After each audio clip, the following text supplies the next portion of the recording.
कब तक इन पर रोक लगेगी, क्या कार्रवाई होगी? अगर पर मैं पहले ही बता चुका हूँ कि लगातार गिरफ्तार मेरे साथ है, लगातार इन्होंने नाके स्थापित कर रखे हैं और लगातार इस पर गश्त भी की जा रही है और ज़्यादा गश्त को और ज़्यादा बढ़ाएंगे और ज़्यादा सीक्रेट कार्रवाई करेंगे जैसी कोई सूचना प्राप्त होती है। एसडीएम साहब, वैसे अभी ग्रामीणों का आरोप भी लगाया गया कि बजरी का जो ट्रैक्टर था उसको खाली कर दिया गया। कहाँ तक बात ये सत्य है कि जब बजरी का ट्रैक्टर था तो उसको खाली करके थाने पहुँचाया गया, क्या ये सही बात है? इस संदर्भ में एसएस साहब एक बार मेरे तो हो गया सर, क्लियर हो गया, पहले कर दिया, मैं तो दे दिया सर, मैं तो स्टेटमेंट इनको। इस बारे में कोई बात नहीं हुई है सर, कोई बात हुई है? ये बजरी ट्रैक्टर खाली हुआ है क्यों? इस बारे में डिप्टी मैडम कोई जो भी चीज़ आप जांच करके जो भी इस संदर्भ में जो भी अगर कोई ऐसी शिकायत प्राप्त होती है तो इसकी जांच करवा लेंगे कि क्या हुआ था, मौके पर जो अधिकारी था उन्होंने किसने क्या देखा है, अगर वो भरा हुआ था, खाली हुआ है, किस प्रकार से खाली हुआ है, इस संबंध में जांच करवा दी जाएगी। बहुत बड़ी है क्योंकि एक माँ और बेटे की जान चली गई। अवैध खनन का आरोप है और आरोप ये भी है कि पुलिस की मिलीभगत से अवैध खनन हो रहा है, तो क्या कहना चाहेंगे इस पर? ये काफ़ी वर्षों से कोटपुतली और पावटा क्षेत्र की बहुत बड़ी समस्या है। आम जन इससे परेशान है।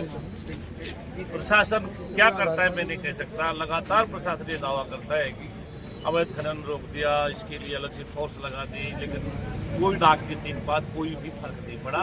अवैध खनन उल्टा ज़्यादा पुरजोर से हो रहा है और बीच बीच में कई बार ऐसी तेज रफ्तार में और लोड वाहन चलते हैं तो कई जाने जा चुकी है। आज तक ये प्रशासन की नाकामी कहूँगा और सरकार की भी नाकामी कहूँगा कि इस तरह खुलेआम अवैध खनन के साथ साथ और लोड और लोगों की जान ले रहा है और क्षेत्र को बहुत भारी नुकसान हो रहा है। तो हम पुरजोर तरीके से आज प्रशासन से मांग की है कि अवैध खनन नहीं होना चाहिए और लोड वाहन नहीं चलने चाहिए।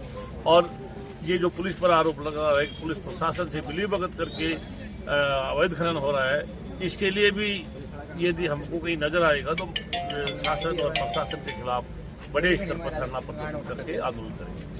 अब क्या परिवार की जो मांगे हैं, अगर वो नहीं मानेगी तो उसके लिए कुछ एक्शन लिया जाएगा? जो परिवार की मांगे उपखंडाधिकारी कपिल शर्मा जी ने कहा है, मुझे नहीं लगता कि वो इतने संवेदनहीन होंगे। वो भी पीड़ित परिवार के प्रति उनकी भी संवेदनाएं हैं। निश्चित रूप से जो मांगे तय हुई हैं वो 100% होंगी, ये मैं दावा करता हूँ। क्योंकि जब भी कोई पीड़ित परिवार होता है और सम्मानजनक समझौता होता है तो उसमें निश्चित रूप से उस परिवार के जो लाभ हैं वो जरूर मिलेंगे, उसमें कोई दिक्कत नहीं है। नहीं तो वो उसके लिए रास्ते हैं हमारे पास, मिल लेंगे, जिनसे मिलेंगे, ऊपर चीफ सेक्रेटरी से मिलेंगे या अन्य स्तर पर मिलेंगे और निश्चित रूप से पीड़ित परिवार को राहत मिलेगी। क्या किया गया, कब तक वो मांगे पूरी हो जाएंगी? देखिए, हमारी जो हमने जो लेटर दिया है उनको एसडीएम साहब को, हमने कलेक्टर के नाम हमने ज्ञापन दिया है और हमने ज्ञापन में मुख्य बिंदु लिखी है। उसमें लिखा है कि एक तो अवैध खनन जो बड़े लेवल पे इस क्षेत्र में हो रहा है, धड़ल्ले से हो रहा है, उसको उसके ऊपर पूर्ण रूप से उस पर पाबंदी लगनी चाहिए। दूसरी बात, सरकार की गाइडलाइन है कि राजस्थान में पूर्ण रूप से अवैध खनन बंद है। यहाँ आप देख सकते हैं, ताज़ा उदाहरण देख सकते हैं कि एक ओवरलोड ट्रैक्टर जो बड़ी मात्रा में उसमें बजरी भरी थी और तेज गति से वो आ रहा है और सामने कोई भी आ रहा तो उसके ब्रेक लगने की स्थिति में नहीं है, वो लोग लगाने की स्थिति में नहीं है। माँ बेटा बेचारा जो साइड की जो किनारी होती है उस पर चल रहे आराम से और सीधा उनको टारगेट किया और दोनों मौके पे मौत हो गई। इससे बड़ा हमें दुख प्रकट और क्या करेंगे चीज़ बताओ। दूसरी बात एक और कहना चाहूँगा मैं आपको, कि पूर्ण रूप से हमने एसडीएम साहब को ज्ञापन में एक और चीज लिखी है कि अवैध खनन पे पूर्ण रूप से पाबंदी लगनी चाहिए। हमने जो हमारी मुख्य बिंदु थी वो सारी हमने दे दी और एसडीएम साहब ने हमने आश्वासन भी दिया है कि जो मुख्यमंत्री सहायता कोष से जो भी आर्थिक मदद है उसका प्रकरण मैं खुद तैयार करूंगा और ये फाइल मैं तैयार करूंगा और सरकार को भिजवाने का काम करूंगा। इसलिए परिवारजन भी इससे संतुष्ट है और अब आगे की प्रक्रिया हम परिवारजन दोनों शवों को लेकर अपने घर जा रहे हैं और उनका दाह संस्कार करेंगे हम लोग। अमूमन इस मामले में कितनी जो है आर्थिक सहायता की बात हुई है जिससे कि गरीब परिवार का जो गुजर बसर है वो हो सके, क्योंकि माँ और बेटा चला गया, अब एक बेटा और एक बाप बचा है, वो भी ऐसा ही है। हमने कलेक्टर के नाम एसडीएम साहब से 50-50 लाख रुपए दोनों मृतकों के लिए हमने आर्थिक मदद मांगी है, सरकार को भिजवाई हमने।